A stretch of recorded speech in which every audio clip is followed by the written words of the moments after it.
Hi, it's me, Karen Romano Young, back with my cup of tea, hooray,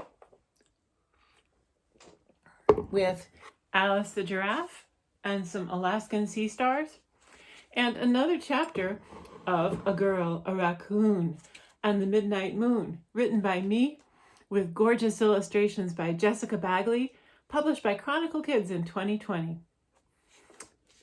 Chapter 26, The Haunting of Lancaster Avenue. October 2nd. School that Monday morning felt frighteningly normal. When something strange is going to happen, and you're the one who's going to cause it, you feel weird and wary inside. Pearl knew she was going to have to pull some kind of magic trick to make the kind of change she wanted to see. But first settle down, she told herself. Just follow the plan. She went and buzzed Francine, and when they got to the corner, Oleg was there waiting for them. Some kids were coming from the other way. Go time. Francine led off.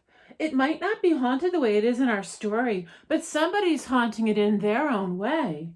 It was part of the plan for each of them to say exactly that at various points along the route to school, loudly, so everybody in earshot would hear them, making everybody who heard wonder what was haunted. Then they'd move on to the next spot, stand there as if they were waiting for somebody, letting the school traffic pass until there was a new set of kids nearby. Then they'd say it again. Pearl hooked her thumbs in her backpack straps and held down the blowing sides of her vest with her elbows. Besides her nerves about the plan, she found herself slightly embarrassed at being with Oleg, an 8th grader. In the school's pale yellow uniform, instead of his customary day glow, he seemed oddly formal. His sleeves were rolled to the elbow. He wasn't one of the kids who could afford short-sleeved shirts, as well as the required long ones.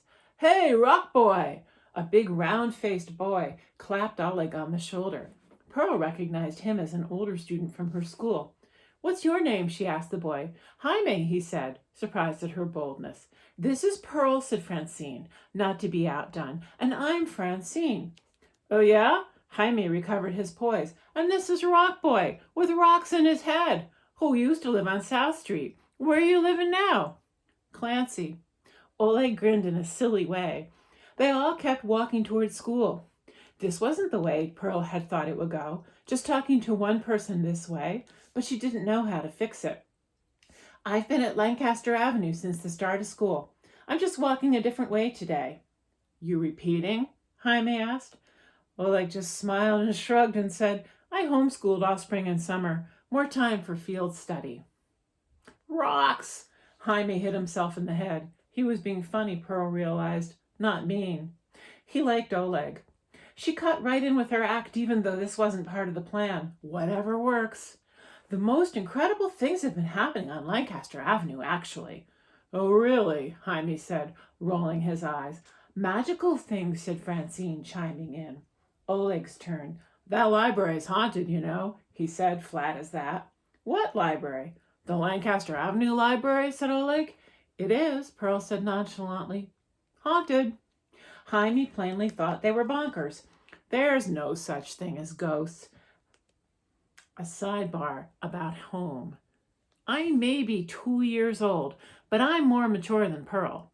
And Eloise, who is 3, is more mature than me. Eloise is mature enough to want to leave home. But it's also a matter of sophistication, Eloise explained to me snootily more than once. There are better places than this, Miss M.A.M.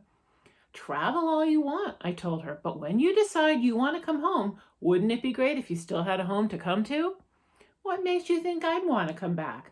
Huh, I gasped. Anything could happen out there in the world. What would you do if you didn't have anywhere and you needed it? I'll never know what thought flitted through Eloise's small mind, but she paused and looked nervous. I didn't hesitate. You've got to tell me once and for all who took Vincent's head. Otherwise, we could lose the library. Why do you suddenly want to know about that statue so much? Said Eloise. Well, I've been curious all along. Eloise leaned in suspiciously and made an accusation. You don't care what happens to me. You just want to know so you can break a real news story. Well, news is the family business, I said. If only you'd care about that. Eloise tapped her toenails on the tree. Rat-a-tat. She's growing them long for the country, she says. I have nothing at all to say about it, she said, and disappeared into her nest. You'd better hope they don't build a parking lot here and tear down your trees, I called after her brutally. Then where will you make your home? Haven't you heard, Marianne? Eloise shouted. There are plenty of trees in the world. By M.A.M. Now they were at the school gate.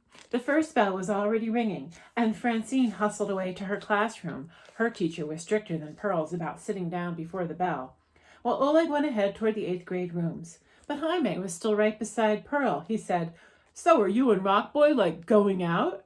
What? It really is haunted, Pearl said, ignoring his question, but I don't have time to tell you about it now. She took off toward the school door. Don't tell anybody about the haunting, she yelled back to him down the hall with sudden inspiration. He shook his head. He thought she was bonkers, but who cared? He had heard her, which meant he was thinking about the library. It filled her with a bubble of hope that did not pop, because her nervous mind just couldn't come up with a downside. Despite her nerves, she knew she'd remember nothing in class all morning. Pearl felt lighter, elated, excited. Everything had gone just right so far. But the hard part was still 3 hours ahead. Recess.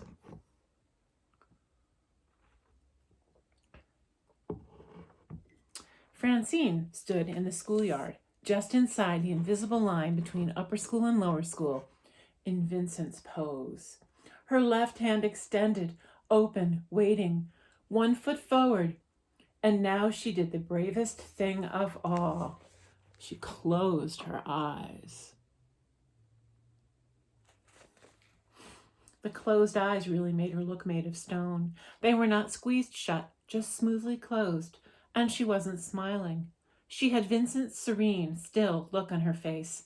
She's good, thought Pearl, and worried whether she herself could meet Francine's acting standards. Then she thought of what Alice had told them. Be matter of fact, just tell it. Truth reeled people in, especially dramatic truth. Think of a headline, Alice had said. Not the moon, but the news and the star, trashy rags that baited people with drama that might be real. Pearl sped toward Francine across the playground. She had to scare all the kids on the playground with just words. That was her job. Pearl's heart was jumping around inside her chest, but she thought of the library and the worse horror of losing it. Come alive, she told herself. Tell it to the hardest person, and then everyone else will feel easier. So she grabbed the nearest person, Millie, by the elbow and said, Look, it's the Rock Lady! Her voice trembled with nerves, but that was the perfect touch.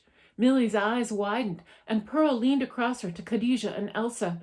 The 3 hardest people. She didn't let herself think, she just told it. See, she insisted. She pointed a wavering finger at Francine, standing there with her eyes shut. She's standing like that library statue, that headless one. I think she wants something. She knew Elsa would come along if she played Millie right, and if she got Elsa, well, then Khadijah would follow. The girls looked at each other for a second like, is she for real? And if Pearl didn't get this right, Elsa could wreck the whole thing on her own. Pearl almost threw up. She felt so anxious. It's not really me they're turning away from. It's the story. In one part of herself, she knew this was a lie. She used the story to get past the fear. Come help me, she said, making her voice as desperate as she actually felt, and reached for Millie's arm again. This time Millie came, and so Pearl and Millie and Elsa and Khadijah advanced toward frozen, eerie Francine. Heads turned as they crept past people. Pearl stopped a few feet from Francine and held the others back with one hand. Wait. She circled behind Francine, who hardly seemed to be breathing. She spotted Oleg across the yard near Jaime. He started toward them and, yes, Jaime and some boys trailed along with him. Let it catch on, Pearl prayed. Francine opened her eyes, but still did not seem to see, staring as though a spell had been cast over her. Some girls from 7th grade gathered. What's with her? Millie asked Pearl, giggling. Oleg arrived then, just in time for Pearl to roll her eyes at him and say loudly, "Francine's at it again." "Oh, no," said Oleg, as rehearsed. "She's at what?" said Jaime, bumbling into the circle. "Hey, kid, snap out of it." Francine turned slightly toward Jaime, but her expression didn't change. Her eyes glassy, she reached her hand toward something invisible in front of her. Jaime giggled nervously and waved his hand in front of Francine's eyes. She didn't blink. "She's possessed," Pearl informed them all. More kids gathered. Oleg walked around Francine, examining her, then shook his head. "Possessed by what?" asked Khadijah, rolling her eyes. "The ghost of her lost brain," said Elsa, trying to steal the spotlight. Everybody laughed uncertainly, but Francine never changed, and Oleg and Pearl stayed serious. "Nope, it's Vincent again," Oleg said, as though confiding to Pearl. Pearl nodded solemnly. "Same as it was all summer," she told the group. A few more kids came over now. "Who's Vincent?" "A statue," said Pearl. "A poor, headless statue," Oleg added. "What statue?" "At the Lancaster Avenue Library," said Pearl. "Where's that at?" someone asked. "Lancaster Avenue, stupid," someone else answered. Khadijah asked, "Are you trying to say it's haunted or something?" Oleg and Pearl stopped, hearing the clue they'd planned. They looked at each other over Francine's head, forcing themselves to look worried and sad despite the triumph. "I'd say so, wouldn't you?" said Pearl. "At least she's under a spell." "Probably, yeah," said Oleg regretfully. "Just tell us already. Who's Vincent?" asked Elsa. "Vincent is powerful," Pearl said, not exactly answering. "And angry," said Oleg. "I guess you'd be angry too," Pearl said thoughtfully, musingly, "if you'd been beheaded." Boom! "Beheaded!"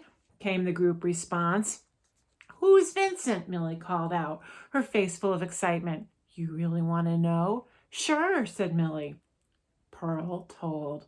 Only she didn't just reel off the plot the way she had when she'd retold Harry Potter. She told it as if it had never been told before. She made it scary. She made it a story. Vincent, sweet, brilliant, Edna St. Vincent Millay, world-renowned poet, beautiful, romantic, becomes tired of being encased in stone, alone in the garden, as imprisoned as a princess in a tower. To her delight, everyone leaned in. Pearl realized that although she had stopped writing her story to rehearse yesterday, the story had gone on developing in the back of her head all night, and even now, as she saw it acted out before her, as she spun it in hushed tones to the crowd that had built into a thick circle around them. People who work at the library or in the neighborhood are constantly inspired to read a certain book or learn a certain fact, and all these people understand that it's Vincent who's inspiring them.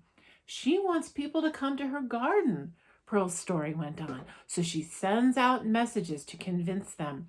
Poems, stories, plays, songs.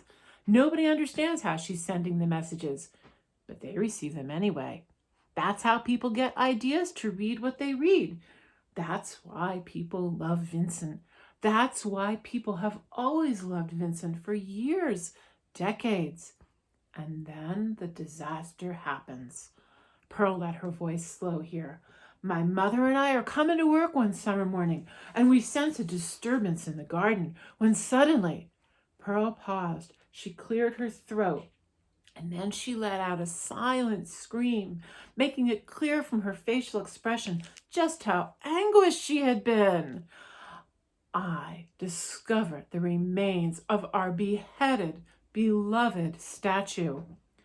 How magnificently Pearl whispered of their entrance to the garden, the horrible discovery of Vincent's headlessness, and the continuing heartache and fears of the unsolved mystery. She wasn't acting at all. Now Vincent wants her head back. At least we think that's what she wants. She's holding out her hand for something, but we can't figure out what. She hadn't made up the next part yet, but she let the moment stretch out as if she did know. "Have you tried money? Candy? A pretzel? How about a beer?" They laughed themselves silly about that one. Pearl waited patiently. It's serious, she said when they stopped. It's starting to affect others, like Francine. Francine used to. Pearl acted choked up. What did she have to lose? She used to be normal. Pearl hid her face in her hands. Now we're afraid. We're so afraid. If other people come near the statue. Then what?